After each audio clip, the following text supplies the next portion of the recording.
বন্যা হওয়ার কারণে তো আমাদের স্কুল বন্ধ হয়ে গেল। বন্যায় তো আমার বই খাতা সব ভেসে গেছে। বন্যা চলে গেলে আবার সবকিছু ঠিক হয়ে যাবে বাবা। কি ভাই, হাঁস কিনে আনলেন নাকি?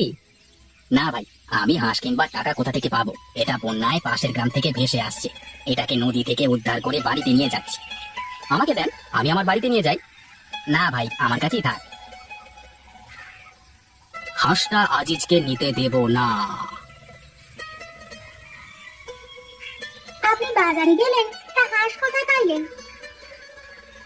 নদীতে ভেসে এসেছে, বাড়িতে ফেরবার সময় তা দেখে নিয়ে আসলাম। হাঁসটা অসুস্থ, যাও ঘর থেকে মলমের কৌটোটা নিয়ে এসো।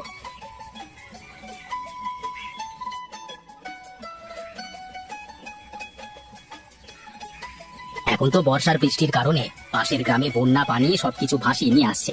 এখন তো আর কার হাঁস তা তো খোঁজ নেওয়া সম্ভব নয়। বন্যা কমলে তখন হাঁসের মালিককে ফিরিয়ে দেব। আপনি যা ভালো মনে করেন।